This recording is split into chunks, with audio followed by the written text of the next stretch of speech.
నమస్తే, welcome to non stop news. నేను కార్తిక్. నేను మహేశ్వరి. వైఎస్ఆర్సీపీ అధినేత వైఎస్ జగన్మోహన్ రెడ్డి హైదరాబాద్ కు రావడంతో నగరంలో కోలాహలం నెలకొంది.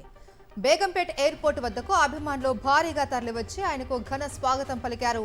అభివాదం చేస్తూ వైఎస్ జగన్ ముందుకు కదిలారు. బేగంపేట్ ఎయిర్పోర్ట్ నుంచి నేరుగా నాంపల్లి సిబిఐ కోర్టుకు చేరుకున్నారు. వైఎస్ జగన్మోహన్ రెడ్డి హాజరును కోర్టు రికార్డు చేసింది. కోర్టు ప్రక్రియ పూర్తి కావడంతో ఆయన అక్కడి నుంచి లోటస్ పాండ్ నివాసానికి వెళ్లారు. అభిమానులు, పార్టీ శ్రేణులు దారి వెంట ముందుకు కదులుతూ జై జగన్ నినాదాలతో హోరెత్తించారు. అనంతరం హైదరాబాద్ నుంచి బెంగళూరు వెళ్లారు వైఎస్ జగన్.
వైఎస్ జగన్ హైదరాబాద్ పర్యటనతో చంద్రబాబుకు కడుపు మంట మొదలైందన్నారు వైఎస్ఆర్సీపీ నేత అంబటి రాంబాబు.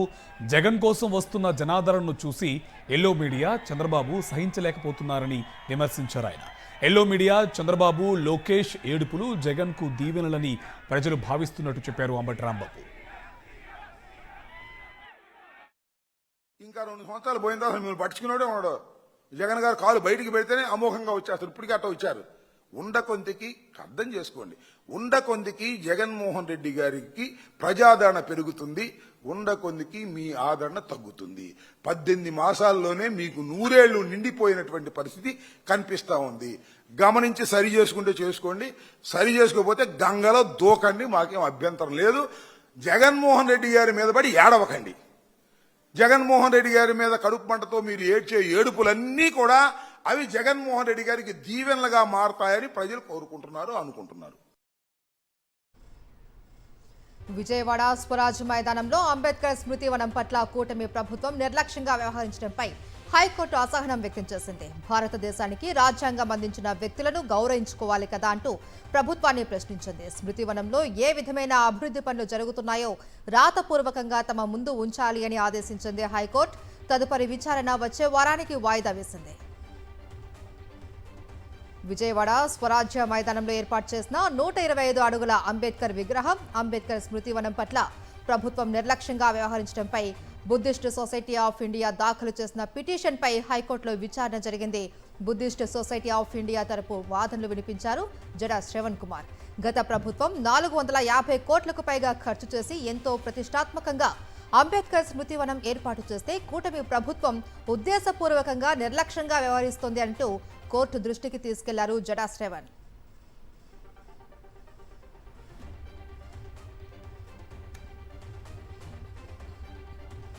తెలంగాణలో పంచాయతీ ఎన్నికలకు సర్వం సిద్ధమైంది. ఈ నెల 26 లేదా 27న పంచాయతీ ఎన్నికల నగారా మోగనుంది.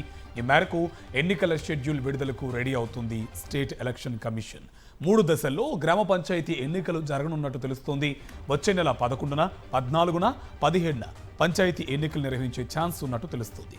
ఇవాళ జిల్లా కలెక్టర్లతో వీడియో కాన్ఫరెన్స్ నిర్వహించిన స్టేట్ ఎలక్షన్ కమిషన్ పకడ్బందీగా ఎన్నికలు నిర్వహించాలని కలెక్టర్లకు సూచించారు. తెలంగాణలో పంచాయతీ ఎన్నికలకు సర్వం సిద్ధమైంది. ఈ నెల 26 లేదా 27న పంచాయతీ ఎన్నికల నగారా మోగనుంది. ఈ మేరకు ఎన్నికల షెడ్యూల్ విడుదలకు రెడీ అవుతుంది స్టేట్ ఎలక్షన్ కమిషన్. 3 దశల్లో గ్రామ పంచాయతీ ఎన్నికలు జరగనున్నట్టు తెలుస్తోంది. వచ్చే నెల 11, 14, 17 తేదీల్లో పంచాయతీ ఎన్నికలు నిర్వహించే ఛాన్స్ ఉన్నట్టు తెలుస్తుంది. ఇవాళ జిల్లా కలెక్టర్లతో వీడియో కాన్ఫరెన్స్ నిర్వహించిన స్టేట్ ఎలక్షన్ కమిషన్ పకడ్బందీగా ఎన్నికల నిర్వహణ చేపట్టాలని కలెక్టర్లకు సూచించారు. తెలంగాణ ప్రభుత్వానికి బీసీ డెడికేటెడ్ కమిషన్ రిపోర్ట్ ఇచ్చింది. నివేదికలో సర్పంచులు, వార్డు మెంబర్ల రిజర్వేషన్ల లెక్కలను ఖరారు చేసింది. కోర్టు ఆదేశాలతో రిజర్వేషన్ల నివేదిక తయారు చేసిన నివేదికను సీఎస్కు ఇచ్చింది బుసాని కమిషన్. కమిషన్ రిపోర్టు ఆధారంగా రిజర్వేషన్లను ఖరారు చేయనున్నారు కలెక్టర్లు. 50% లోబడే రిజర్వేషన్లు ఖరారు చేయాలి అని, 50% మించకుండా రిజర్వేషన్లతో ఎన్నికలకు వెళితే ఇబ్బంది లేదు అని ఇప్పటికే న్యాయస్థానం తీర్పిచ్చింది. ఫిరాయింపు ఎమ్మెల్యేల విచారణ ముగిసింది. 2 దఫాల్లో 8 మందిని విచారించారు స్పీకర్. బీఆర్ఎస్ ఎమ్మెల్యే వ్యవహారంలో మరో కీలక పరిణామం చోటు చేసుకుంది. తాజాగా ఎమ్మెల్యేలు కడియం శ్రీహరి, దానం నాగేందర్కు స్పీకర్ మరోసారి నోటీసులు ఇచ్చారు. ఈ సందర్భంగా అనర్హత పిటిషన్లపై అఫిడవిట్ దాఖలు చేయాలని స్పీకర్ స్పష్టం చేశారు.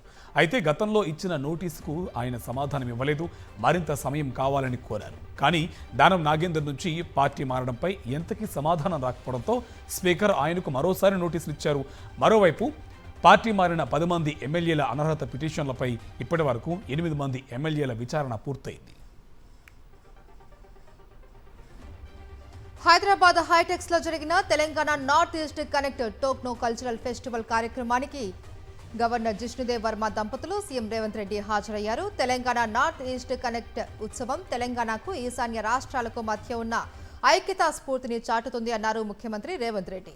తెలంగాణ ప్రభుత్వం ప్రతిష్టాత్మకంగా నిర్మిస్తున్న భారత్ ఫ్యూచర్ సిటీలో నార్త్ ఈస్ట్ అనుబంధ కేంద్రాన్ని నిర్మించడానికి భూమి కేటాయిస్తాము అన్నారు సీఎం రేవంత్. తెలంగాణ అభివృద్ధి లక్ష్యాలను, తెలంగాణ రైజింగ్ విజన్ 2047 ఉద్దేశాలను దేశంలోని ప్రతి ప్రాంతానికి, ప్రపంచ నలుమూలలకు తీసుకువెళ్లడానికి అందరి సహకారం ఉండాలి అన్నారు CM Revanth.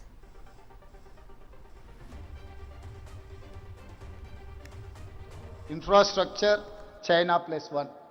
The world is looking for China +1 country.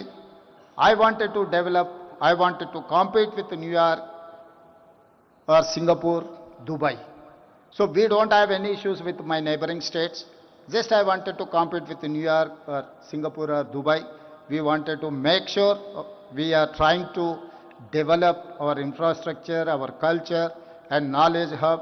All I need is your support and your promotion. Thank you, sir. ఈ కార్ రేసింగ్ వ్యవహారం మరోసారి తెరపైకొచ్చింది. కేటీఆర్కు షాక్ తగిలేలా ప్రాసిక్యూషన్కు గవర్నర్ అనుమతి ఇవ్వడంతో తెలంగాణ రాజకీయాలు వేడెక్కాయి.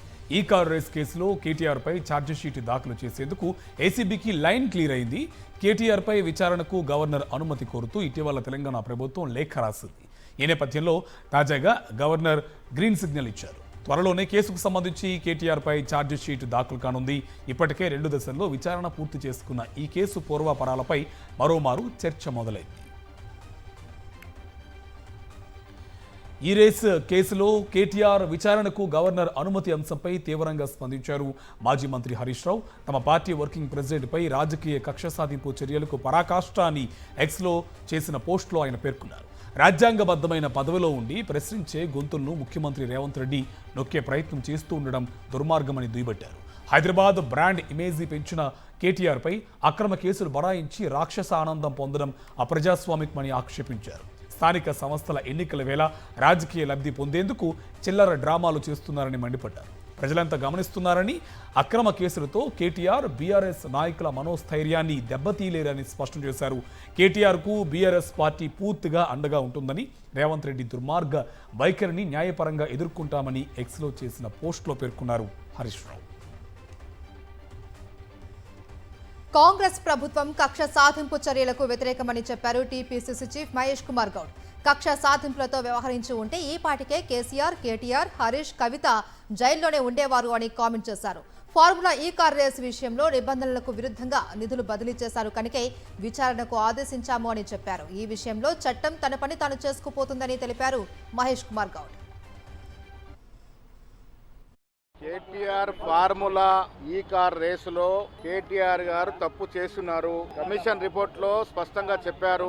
కేటీఆర్ గారు రూల్స్ అధిగమించి ప్రభుత్వ సొమ్ముని ప్రభుత్వ ఖజానా నుండి ఒక ప్రైవేట్ వ్యక్తి ఖజానాలోకి ట్రాన్స్ఫర్ చేసినారు.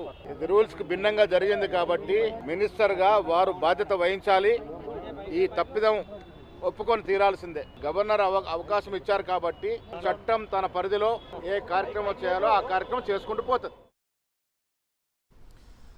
రాష్ట్రంలో ఆర్కే పాలన సాగుతుందని చమత్కరించారు కేంద్ర మంత్రి బండి సంజయ్. అధికారంలోకి రాకముందు సీఎం రేవంత్ రెడ్డి చాలా మాటలు మాట్లాడారని, కేసీఆర్ కుటుంబం ఆస్తులు జప్తు చేస్తానంటూ డంబాలు పలికారని విమర్శించారు. అధికారంలోకి వచ్చాక కేసీఆర్ కుటుంబాన్ని టచ్ చేయలేకపోతున్నారని అన్నారు. కేటీఆర్పై విచారణకు గవర్నర్ అనుమతిచ్చారని, ఇప్పుడేం చేస్తారో సీఎం చెప్పాలని డిమాండ్ చేశారు.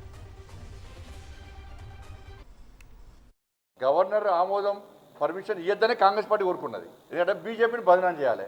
ఎందుకంటే వాళ్ళ మధ్యలో ఉన్నాయి కదా, దోస్తాను ఉంది కదా. 2 సంవత్సరాలే రాష్ట్ర ముఖ్యమంత్రి గారు ఏమన్నారు, ఎన్నికలకు రాకముందు మొత్తం ఉన్న రికవరీ చేస్తా, ఆస్తులు జప్తు చేస్తా, దున్నిస్తా, కేసీఆర్ కుటుంబాన్ని జైలుకు పంపుతా అన్నాడు. కనీసం జైలు కాదు, కనీసం వాళ్ళు ముట్టుకున్నటువంటి పాపన పోలే. లోపాయకారి ఒప్పందంతో ఇవాళ తెలంగాణ రాష్ట్రంలో ఆర్కే పాలన సాగుతున్నది. రేవంత్ రెడ్డి కేటీఆర్ పాలన కొనసాగుతున్నది. ప్రతి రాజకీయ పార్టీలోనూ నేతల మధ్య విభేదాలు ఉంటాయని, బీజేపీ కూడా అందులో భాగమే అన్నారు ఎంపీ ఈటెల రాజేందర్. హుజూరాబాద్ నియోజకవర్గంలో ప్రజలు మెచ్చిన వాళ్ళని స్థానిక సంస్థలో గెలిపించే ప్రయత్నం చేస్తానని చెప్పారు ఆయన. స్థానిక ఎన్నికలు నిర్వహించకపోవడం వల్ల రాష్ట్రం కేంద్ర నిధుల్ని కోల్పోతున్నదని అన్నారు. అందుకే వెంటనే స్థానిక సంస్థల ఎన్నికలు నిర్వహించాలి అని డిమాండ్ చేశారు ఈటెల రాజేందర్. వీళ్ళపై చేయ వాళ్ళపై చేయ ఉండదు. అంతిమంగా ఎక్కువ నెంబర్ ఆఫ్ సర్పంచ్ గెలిపించుకోవడమే మా ధ్యేయం. కానీ మీడియా సృష్టి, కొంతమంది మీడియా ఛానళ్ళు, కొన్ని యూట్యూబ్ ఛానళ్ళు, కొంతమంది సోషల్ మీడియాలో పెడతారు తప్ప మాకు అట్లాంటిది ఏం లేదు. ప్రతి పార్టీలో ఇవన్నీ ఉంటాయి. కానీ ఏదో బీజేపీలనే ఉన్నట్టుగా, మాకే ఉన్నట్టుగా ఈ సృష్టి మంచిది కాదు. తిరుచానూరు శ్రీ పద్మావతి అమ్మవారిని దర్శించుకున్నారు రాష్ట్రపతి ద్రౌపది ముర్ముకు ఆలయ మర్యాదలతో ఘన స్వాగతం పలికారు టీటీడీ అధికారులు. పద్మావతి అమ్మవారి దర్శనం అనంతరం తిరుమలకు బయలుదేరి వెళ్లారు. శుక్రవారం ఉదయం తిరుమల శ్రీవారిని దర్శించుకున్నారు రాష్ట్రపతి ద్రౌపది ముర్ము.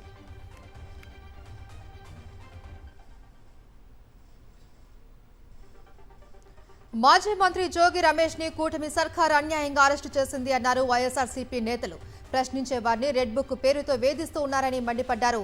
మద్యం కేసుతో ఏమాత్రం సంబంధం లేని జోగి రమేష్ ను అక్రమంగా అరెస్టు చేయడం దారుణమన్నారు. నెల్లూరు జిల్లా కేంద్ర కారాగారంలో ఉన్న జోగి రమేష్ తో వైఎస్ఆర్సీపీ ముఖ్య నేతలు ములాఖాత్ అయ్యారు. మాజీ మంత్రులు కాకాని, వెల్లంపల్లి, ఎమ్మెల్సీలు మొండితో కారుణ్, చంద్రశేఖర్ రెడ్డి, వైఎస్ఆర్సీపీ నేత దేవినేని అవినాష్ తదితరులు జోగి రమేష్ ను పరామర్శించి ధైర్యం చెప్పారు. వైఎస్ఆర్ కాంగ్రెస్ పార్టీ నాయకులు, కార్యకర్తలు మేమందరం గారు ఈరోజు వెళ్ళి జోగి రమేష్ గారిని కలిసి వచ్చి, ఇది ఒక తప్పుడు కేసు, చంద్రబాబు కానివ్వండి, కూటమి ప్రభుత్వం నాయకులు కానివ్వండి, ఈరోజు మా మీద ఒక తప్పుడు కేసు పెట్టారు, మేము దీనికి భయపడం, ఎట్టి పరిస్థితుల్లో న్యాయస్థానంలో మేము బయటకు వస్తాం, ఇంతకంటే ఎక్కువగా వైఎస్ఆర్ కాంగ్రెస్ పార్టీ జగన్మోహన్ రెడ్డి గారికి పనిచేస్తాం, ప్రజా వ్యతిరేక కార్యక్రమాలు చేస్తున్న ఈ కూటమి ప్రభుత్వాన్ని నిలదీస్తామని చెప్పి ఈరోజు జోగి రమేష్ గారు చాలా గట్టిగా చెప్పుతున్నారు. అంబేద్కర్ కోనసీమ జిల్లా కొత్తపేటలో వైఎస్ఆర్సీపీ ఆధ్వర్యంలో రచ్చబండ కార్యక్రమం నిర్వహించారు. మెడికల్ కాలేజీల ప్రైవేటీకరణపై కోటి సంతకాల కార్యక్రమంలో కోనసీమ వైఎస్ఆర్సీపీ జిల్లా అధ్యక్షుడు చెర్ల జగ్గిరెడ్డి పాల్గొన్నారు. పేద మధ్యతరగతి విద్యార్థులకు వైద్య విద్యను దూరం చేసేందుకు చంద్రబాబు చేస్తున్న కుట్రలను తిప్పికొట్టాలన్నారు చెర్ల జగ్గిరెడ్డి. వైఎస్ జగన్ ఇచ్చిన ఆదేశాలతో కోటి సంతకాలు చేపడుతున్నామన్నారు చెర్ల జగ్గిరెడ్డి. ఏపీలో మావోయిస్టుల ఏరివేత కొనసాగుతుంది అన్నారు ఏపీ డీజీపీ హరీష్ కుమార్ గుప్తా. మారేడుమిల్లి ఎన్కౌంటర్లలో విజయం సాధించాము అన్నారు. 2 ఆపరేషన్లలో హిడ్మా, టెక్ శంకర్ తో పాటు 13 మంది చనిపోయారు అన్నారు. మొత్తంగా 50 మంది మావోయిస్టులను అరెస్టు చేశామన్నారు. భారీగా పేలుడు పదార్థాలు కూడా లభ్యమయ్యాయని చెప్పారు. రాష్ట్రాన్ని మావోయిస్టు రహితంగా తీర్చిదిద్దుతామన్నారు.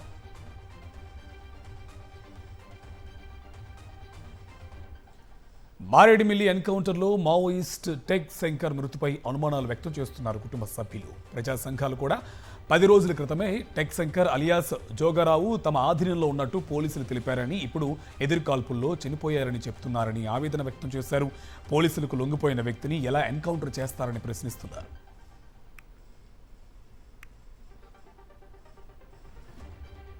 బండి సంజయ్కి హైకోర్టులో ఊరట లభించింది. కమలాపూర్ పిఎస్లో నమోదైన 10th పేపర్ లీకేజ్ కేసును కొట్టివేసింది.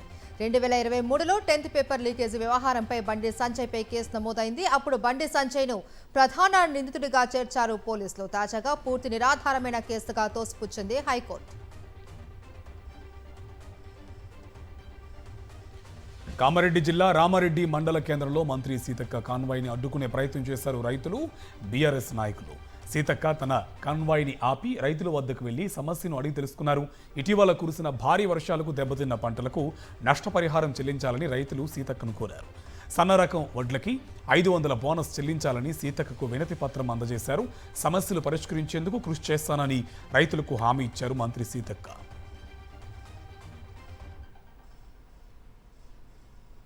తొలి రోజు ఐబొమ్మ రవి కస్టడీ విచారణ ముగిసింది. 5 గంటల పాటు ఐబొమ్మ రవిని ప్రశ్నించారు పోలీసులు. దర్యాప్తులో కీలక విషయాలు రాబట్టారు. ఐబొమ్మ రవి బ్యాంకు లావాదేవీలపైన ఆరా తీశారు. రవి ఇంటర్నెట్ సోర్స్ పైన విచారించారు. 1x1 విన్ బెట్టింగ్ యాప్ల ప్రమోషన్ కు పలు దఫాలుగా డబ్బులు తీసుకున్నట్లు గుర్తించారు. 66 సైట్స్ వెనుక ఎవరెవరున్నారు అన్న దానిపైన విచారణ చేపట్టారు. వెబ్ డిజైన్ ద్వారా సంపాదించిన డబ్బు పైన ఆరా తీశారు పోలీసులు.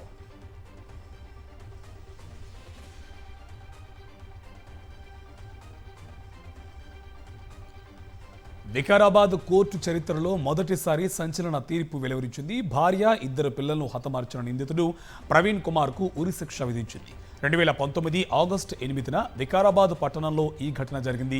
ప్రవీణ్, చాందిని ఇద్దరు లవ్ మ్యారేజ్ చేసుకున్నారు. కొంతకాలంగా ఆమె మరో వ్యక్తితో మాట్లాడుతుందనే అనుమానంతో కక్ష పెంచుకున్నాడు భర్త ప్రవీణ్. పథకం ప్రకారం భార్య చాందిని పిల్లలు ఇద్దరిని నిద్రిస్తున్న సమయంలో ఇనుప రాడ్డుతో తలపై బలంగా కొట్టి చంపాడు. పోలీసులు దర్యాప్తు చేసి తగిన ఆధారాలను కోర్టుకు సమర్పించారు. కేసులో బలమైన సాక్ష్యాలు ఉన్నందున వికారాబాద్ జిల్లా కోర్టు నిందితుడు ప్రవీణ్కు ఉరిశిక్ష విధిస్తూ తీర్పు వెల్లడించింది.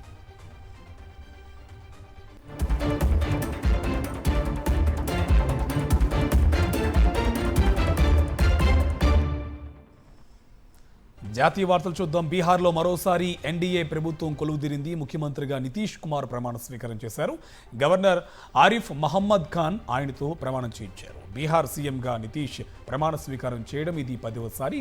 పట్నాలోని గాంధీ మైదాన్లో జరిగిన ఈ కార్యక్రమానికి ప్రధాని నరేంద్ర మోదీ, కేంద్ర హోంమంత్రి అమిత్ షా, రక్షణ మంత్రి Rajnath Singh, BJP chief JP Nadda సహా పలువురు కేంద్ర మంత్రులు, బీజేపీ పాలిత రాష్ట్రాల సీఎంలు, ఎన్డీఏ నేతలు హాజరయ్యారు.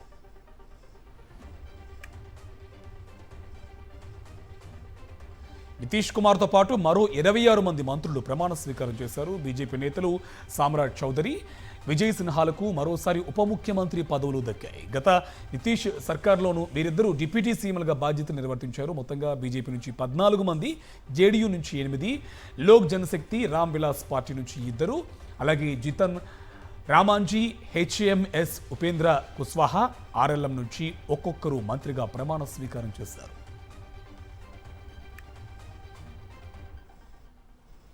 బీహార్ ముఖ్యమంత్రిగా ప్రమాణ స్వీకారం చేసిన నితీష్ కుమార్కు ఏపీ మాజీ ముఖ్యమంత్రి వైఎస్ జగన్ శుభాకాంక్షలు తెలిపారు. నితీష్ కుమార్ విజయవంతంగా పరిపాలన కొనసాగించాలంటూ వైఎస్ జగన్ ట్వీట్ చేశారు.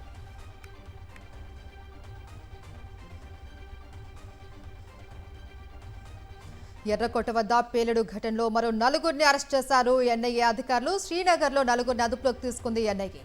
నిందితులు పుల్వామాకు చెందిన doctor Muzammil Shakeel, doctor Adil Ahmad, doctor Shaheen Saeed, Mufti అర్ఫాన్గా గుర్తించారు. ఈ 4 నిందితుల్ని పాటియాలా కోర్టులో హాజరుపరిచారు. ఇక ఇప్పటి వరకు ఈ కేసులో 6గురిని అరెస్ట్ చేసింది ఎన్ఐఏ.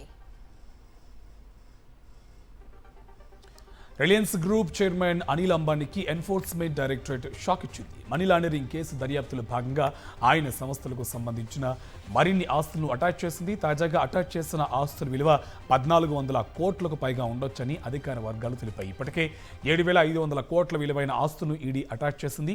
అనిల్ అంబానీ గ్రూప్ కంపెనీలు కోట్ల రూపాయల బ్యాంక్ రుణాల మోసానికి పాల్పడినట్టు ఆరోపణలు రావడంతో సిబిఐ దర్యాప్తు చేపట్టింది. ఈ ఎఫ్ఐఆర్ ఆధారంగా ఈడీ మనీ లాండరింగ్ కేసు నమోదు చేసింది. అసెంబ్లీలో ఆమోదించి పంపించిన బిల్లులకు సమ్మతి తెలిపే అంశంలో సుప్రీంకోర్టు కీలక తీర్పు వెలువరించింది. రాష్ట్రపతి గవర్నర్లకు డెడ్లైన్ విధించలేము అని స్పష్టం చేసింది. ఈ విషయంలో 3 నెలలు గడువు విధిస్తూ గతంలో ద్విసభ్య ధర్మాసనం ఇచ్చిన తీర్పును ప్రశ్నిస్తూ రాష్ట్రపతి ద్రౌపది ముర్ము సంధించిన ప్రెసిడెన్షియల్ రిఫరెన్స్ కు అత్యున్నత న్యాయస్థానం సమాధానమిచ్చింది. పెండింగ్ బిల్లుల ఆమోదం కోసం రాష్ట్రపతి గవర్నర్లకు గడువును విధించడం తగదు అని సిజేఐ జస్టిస్ బిఆర్ గవాయ్ నేతృత్వంలోని రాజ్యాంగ ధర్మాసనం స్పష్టం చేసింది. అయితే కారణం చెప్పకుండా గవర్నర్లు బిల్లులు వెనక్కి పంపలేరు అని వెల్లడించింది. కేరళలో మరో కొత్త వైరస్ కలకలం రేపుతుంది. తాజాగా అమీబిక్ మెనింగో ఎన్సెఫాలిటిస్ అనే కొత్త వ్యాధి బయటపడింది. నెగ్లీరియా ఫౌలేరి అనే వైరస్ వల్ల ఈ వ్యాధి వ్యాపిస్తుంది. ఈ వ్యాధి మెనింజిటిస్ తరహా బ్రెయిన్ ఇన్ఫెక్షన్ డిసీజ్. ఈ వైరస్ ముక్కు ద్వారా శరీరంలోకి ప్రవేశించి మెదడుపై తీవ్ర ప్రభావం చూపుతుంది. కలుషితమైన వాటర్, సరస్సులు, నదులు, శుభ్రం చేయని కొలంలో ఈ అమీబా వైరస్ విస్తరిస్తుంది. ఈ వ్యాధి చాలా వేగంగా వ్యాప్తి చెందుతూ ఉండడంతో కేరళ ఆరోగ్య శాఖ అప్రమత్తమైంది. ముఖ్యంగా మండల దీక్ష పూజల కోసం లక్షల సంఖ్యలో శబరిమలకు తరలివస్తున్న అయ్యప్ప మాలధారులకు, అయ్యప్ప భక్తులకు ఆరోగ్య శాఖ కీలక హెచ్చరికలు జారీ చేసింది.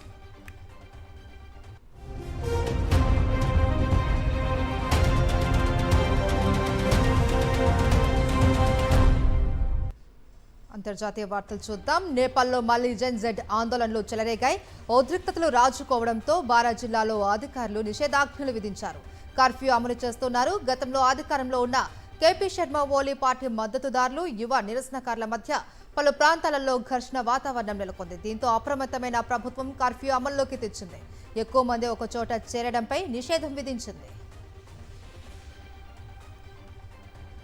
H-1B ఉద్యోగులను ఉద్దేశిస్తూ అమెరికా అధ్యక్షుడు డొనాల్డ్ ట్రంప్ తాజాగా కీలక వ్యాఖ్యలు చేశారు. విదేశీ ఉద్యోగుల అవసరం అమెరికాకు ఉందని అంగీకరించారు. అమెరికా సౌదీ పెట్టుబడుల ఫోరంలో మాట్లాడుతూ ట్రంప్ ఈ వ్యాఖ్యలు చేశారు. అమెరికాలో చాలా పెద్ద సంఖ్యలో ప్లాంట్లను నిర్మించనున్నట్టు తెలిపారు. ఇవి దేశ అభివృద్ధికి దోహదపడతాయన్నారు.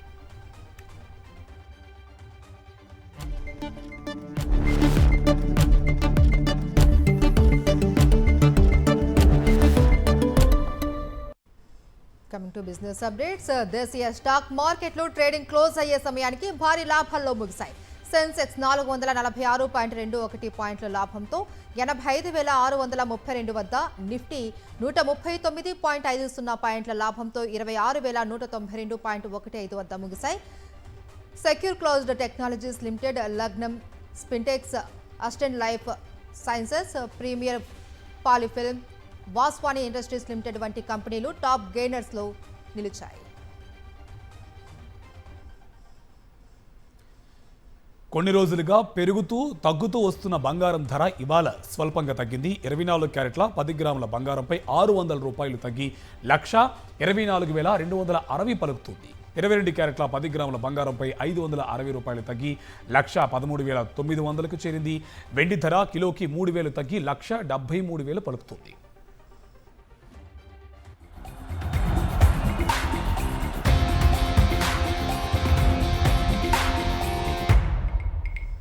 స్పోర్ట్స్ అప్డేట్స్ చూద్దాం. భారత బాక్సింగ్ స్టార్ తెలంగాణ అమ్మాయి నిఖత్ జరీన్ వరల్డ్ బాక్సింగ్ కప్లో స్వర్ణ పతకం సాధించింది. 51 కిలోల విభాగంలో పసిడి పతకాన్ని కైవసం చేసుకుంది. ఇవాళ జరిగిన ఫైనల్లో చైనీస్ తైపీకి చెందిన జువాన్ ఈగువోపై 5-0తో గెలుపొందింది. నిఖత్ సాధించిన ఈ పతకంతో ప్రస్తుత బాక్సింగ్ కప్లో భారత మహిళలు సాధించిన పతకాల సంఖ్య 5కు చేరింది. భారత్ సౌత్ ఆఫ్రికా మధ్య నవంబర్ 22 నుంచి గువాహటిలో 2వ టెస్టు ప్రారంభం కానుంది. ఈ మ్యాచ్లో కెప్టెన్ శుభ్మన్ గిల్ ఆడతాడా లేదా అనేది మ్యాచ్కు ముందు రోజు తేలుతుందని భారత బ్యాటింగ్ కోచ్ సితాంశు కోటక్ తెలిపారు. రేపు గిల్కు ఫిట్నెస్ నిర్వహిస్తారని, అనంతరం మ్యాచ్లో ఆడాలా వద్దా అనేది ఫిజియో డాక్టర్లు నిర్ణయిస్తారని పేర్కొన్నారు. ఇవి నాన్ స్టాప్ న్యూస్ డీటెయిల్స్.